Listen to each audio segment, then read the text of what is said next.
Il est où ce con?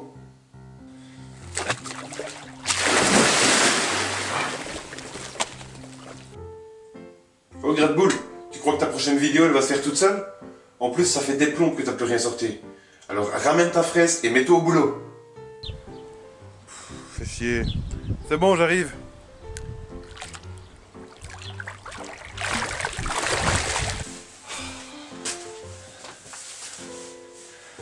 Bon, c'est quoi le sujet du jour? Ah, c'est du lourd, je sens que tu vas aimer. Aujourd'hui, on doit parler du mouvement vegan, végétalien, frugivore. Donc le mouvement anti-viande. Que penses-tu de ce mouvement? Oh putain, toi je sens que tu vas encore me faire remuer de la merde.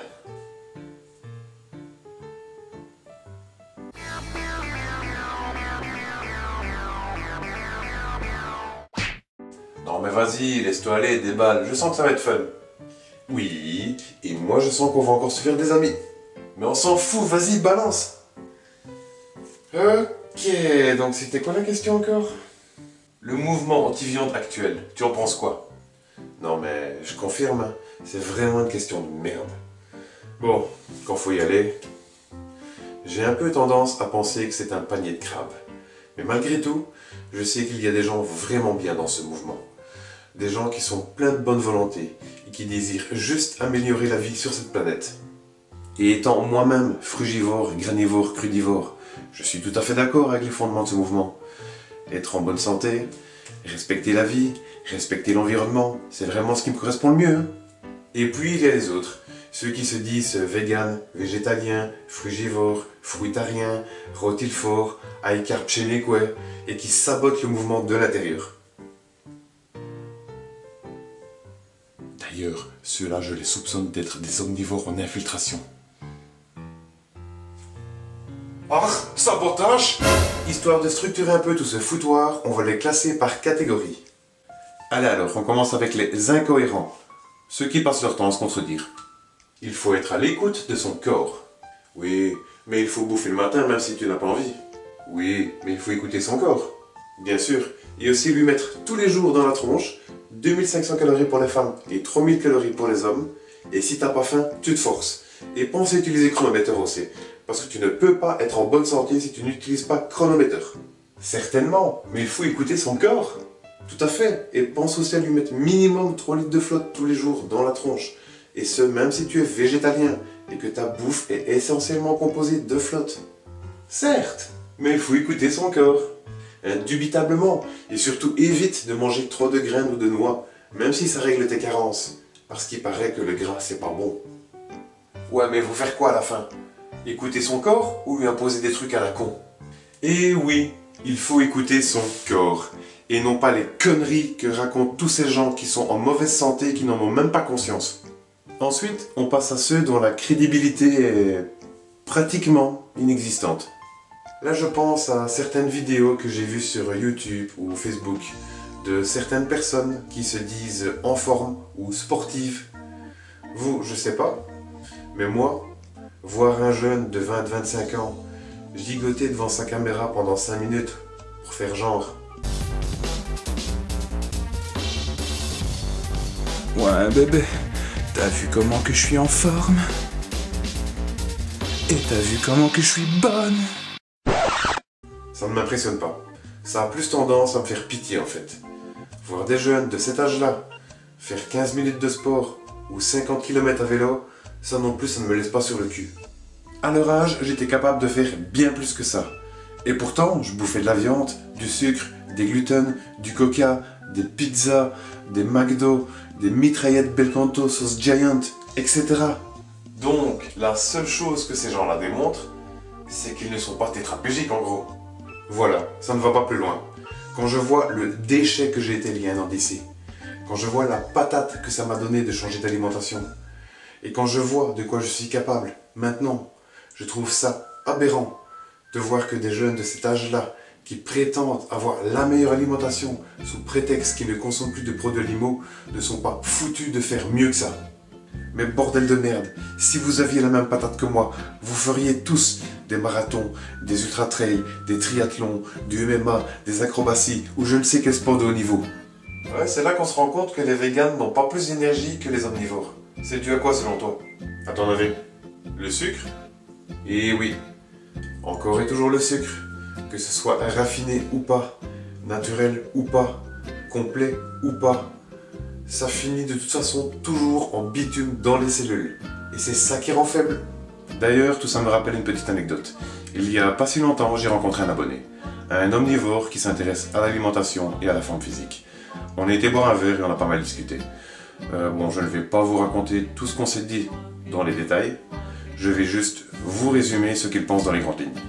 Il a commencé par me dire qu'il avait été sur plein de chaînes YouTube végétaliennes, qu'il avait regardé pas mal de vidéos et que personne n'avait encore jamais réussi à le convaincre de lâcher la viande.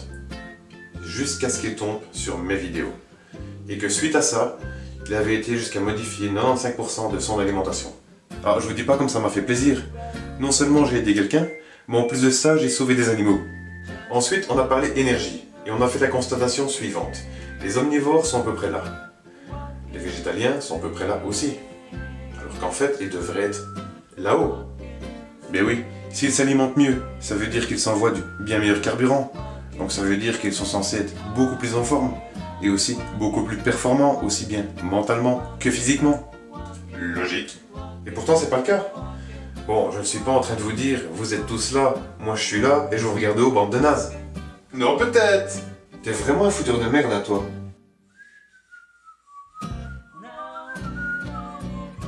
Non. Mon message est le suivant. Quand j'étais jeune, j'étais aussi à ce niveau-là. Et j'étais capable de faire plein de choses, malgré toutes les saloperies que je bouffais, picolais ou fumais. Preuve que le corps est extrêmement résistant aux saloperies quand il est en pleine croissance, donc au summum de sa vigueur. C'est seulement vers la trentaine que j'ai commencé à décliner tout doucement. Et au bout de 5 ans à ce rythme-là, je suis passé de là à là-bas. Bref, j'étais devenu un vrai déchet. Et pourtant, j'avais arrêté la viande et le Coca Light. Et ça n'a rien changé. La dégénérescence s'est poursuivie comme si de rien n'était. Et un jour, 5 ans plus tard, j'ai décidé de tester quelque chose un peu par hasard. Virer de mon alimentation tous les sucres, les gluten, les œufs que je mange encore de temps en temps, et la bouffe industrielle en général. S'en est suivi une période de sevrage très difficile qui a duré presque 2 mois. Et une fois sorti de ce sevrage, j'ai connu une véritable renaissance. Résultat, je suis passé de là à là. Ce qui m'est arrivé, je sais qu'il y a plein de gens qui en rêvent, seulement ils ne savent pas comment faire. Et c'est pour ça que je fais ces vidéos, pour partager mon expérience. Je ne suis pas en train de vous regarder de haut, avec mépris, bien au contraire. J'essaie de vous expliquer à quel point c'est bon et jouissif d'être là-haut, surtout quand on a été aussi bas, aussi longtemps, sans en avoir conscience. Et juste pour info, c'est 1000 fois plus jouissif que le chocolat, les chips ou n'importe quelle saloperie sucrée. C'est pour ça que je vous invite à en faire l'expérience par vous-même. Ce qui nous amène au 3e point, l'intolérance et la fermeture d'esprit. Pour commencer, l'intolérance envers les omnivores. C'est rien que des meurtriers, des bouffeurs de cadavres. Ouais, en plus ils bousillent la planète. Claire, ils méritent pas de vivre. Ouais, c'est vraiment des enflures. Allez, pour bien les faire culpabiliser, on va leur mettre plein d'images dégueulasses d'animaux morts dans la tronche. Ouais, et en les insultant, comme ça le message passera mieux. Ouais, parce que plus on aura l'air de tarés, et plus ils auront envie de nous rejoindre. Ouais. Voilà le genre de conneries qu'on entend régulièrement. Et pourtant, combien d'entre nous sont végétaliens depuis la naissance? Pas des masses, il me semble. Hein. En tout cas, moi, j'ai mangé de la viande pendant 30 ans, et sur la fin, j'étais même devenu un gros viandard. C'est quoi un viandard? Un viandard, c'est un omnivore qui dégage les légumes de ses repas, parce qu'il se dit que ça ne sert à rien, et par fainéantise aussi, et qu'il les remplace par un 2e pavé de bidoche, et ce tous les jours. Ah ouais, donc tu as tué plus d'animaux qu'un omnivore lambda. Ouais, c'est une façon de voir les choses, à part que j'ai jamais tué d'animaux, hein. Il faut arrêter de penser que les omnivores sont des assassins qui se délectent de la souffrance animale. Savez-vous seulement pourquoi les gens mangent de la viande? Parce que c'est ce qu'on nous fourre dans le crâne depuis toujours? Tout à fait, on peut franchement appeler ça un lavage de cerveau. Mes parents m'ont fait manger de la viande. À l'école, on m'obligeait à finir ma viande. Les médecins nous disent qu'il faut manger de la viande. La télé nous dit qu'il faut manger de la viande. Les magazines nous disent qu'il faut manger de la viande. Sur internet, on nous dit qu'il faut manger de la viande. À la radio, on nous dit qu'il faut manger de la viande. Tout le monde dit qu'il faut manger de la viande quasiment. Pour la télé, il n'y a pas que les pubs. Hein. Je pense par exemple aux dessins animés qui ont un impact énorme sur les gosses. Comment ça se fait que la plupart des héros des dessins animés sont des gros viandards? Astérix et Obélix, One Piece, Dragon Ball Z, les Simpsons. Que des gros viandards qui ne jurent que par la bidoche et qui sont vénérés par des générations entières de gosses. Du coup, qui croire? Ce que dit tout le monde et ce qu'ils connaissent depuis toujours? Ou alors cette minorité de rageux qui les insultent? À votre avis? Selon moi, la seule chose qui pourrait arriver à convaincre massivement les omnivores de lâcher la viande serait que tous les végétaliens se retrouvent là, pendant que les omnivores resteraient là. S'il y avait une telle différence entre les deux, alors beaucoup d'omnivores commenceraient à se poser des questions, ce qui enclencherait un effet boule de neige, et là, ça aurait un réel impact. Ça, c'est un plan vraiment diabolique. Mais pour ça, il va falloir accepter de vous remettre en question, mes petits végans. Ce qui veut dire arrêter les sucres, même ceux dits complets ou naturels, les gluten, ainsi que toutes les merdes véganes de supermarché qui vous zombifient. Mais la question est, seriez-vous prêts à en passer par là pour sauver des animaux? Autrement dit, qu'est-ce qui est plus important pour vous? Bouffer du sucre ou sauver des animaux? Jusqu'où vont vos convictions? Toujours autant de tact à ce que je vois. Ouais, mais le tact c'est pour les tapettes. Ensuite, venons-en à l'intolérance face aux idées nouvelles, surtout si elles donnent de bien meilleurs résultats. J'hallucine toujours quand je vois que mes commentaires sont censurés, ou quand on me fout dehors de groupes Facebook.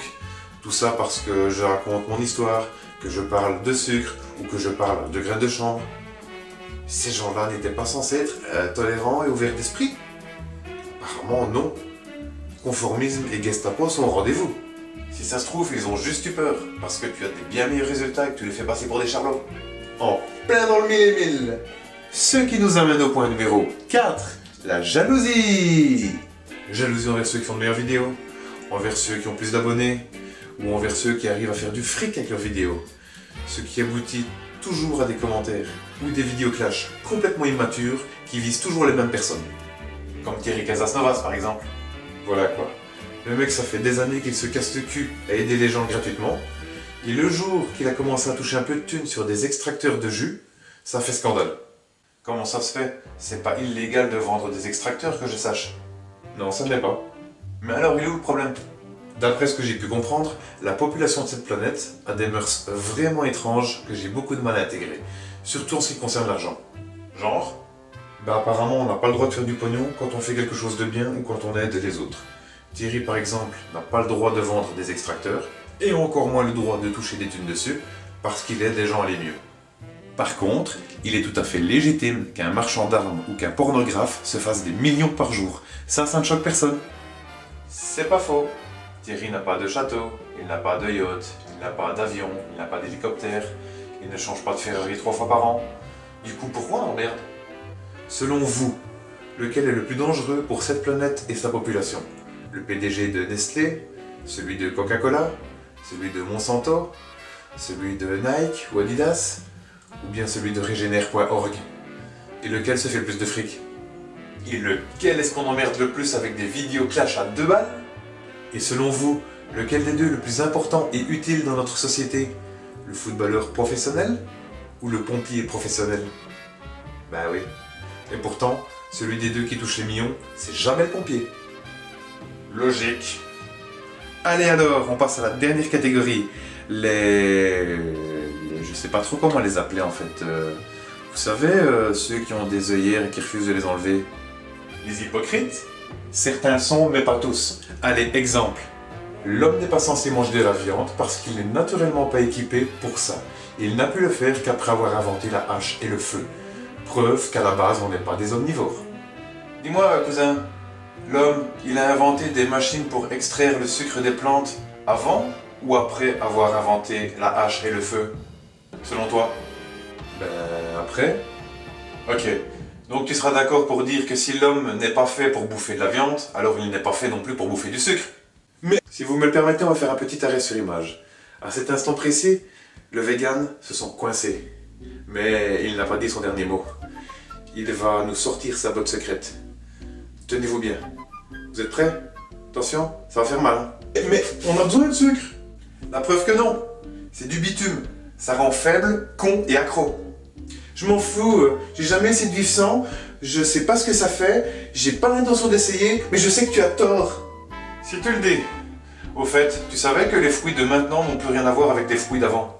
Ben ouais que je suis au courant, qu'est-ce que tu crois hein? Une pomme des années 50 contient beaucoup plus de nutriments et 100 fois plus de vitamine C qu'une pomme de maintenant, tellement on a torpillé les sols, intensifié les cultures et foutu la merde dans l'environnement. Hein. Oui mais c'est partout. Les fruits de maintenant sont beaucoup plus sucrés que les fruits de nos origines. Tu me crois pas? Trouve-toi des pommes ou des cerises sauvages et goûte-les, tu verras. Tout ça parce que l'homme a poussé les sélections génétiques des plantes dans ce sens, et ce depuis qu'il est sédentaire. Tu étais au courant de ça? Oui. Tiens, c'est marrant que tu oublies de le mentionner. Et est-ce que tu te complémentes en vitamine C? Ben non, je pense pas avoir besoin puisque je mange des fruits. Donc, tu bouffes des fruits beaucoup plus sucrés et qui contiennent beaucoup moins de vitamine C. Et pourtant, tu te complémentes en sucre, mais pas en vitamine C? Tu serais pas un frugivore pragmatique, toi, par hasard? En général, c'est à ce moment-là que le vegan se décompose. Et c'est aussi à ce moment-là que je me fais insulter et bannir. Tu te crois meilleur, espèce de connard égocentrique? Arrête de te la péter, t'es un gamin, essaye de grandir un peu, hein. Et puis tes vidéos, c'est de la merde.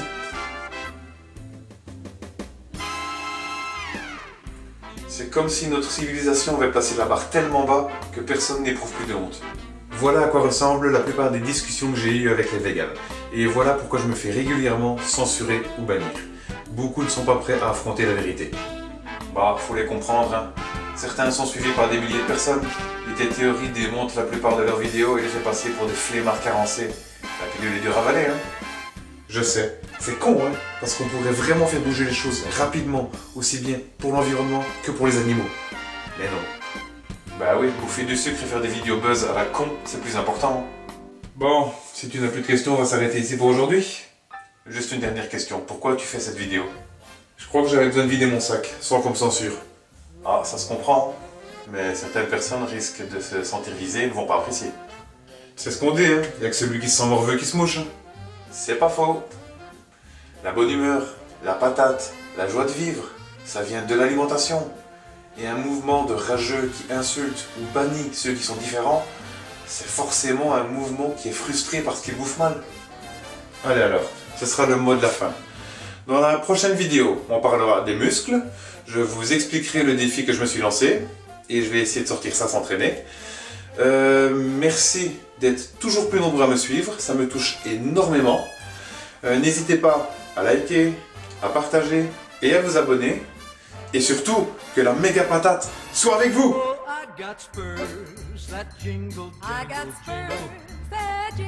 As I go riding merrily, and they sing, oh, ain't you glad you're single? Oh, ain't you glad that you're single? And that song ain't so very far from wrong. And that song ain't so very far from wrong. Oh, Lily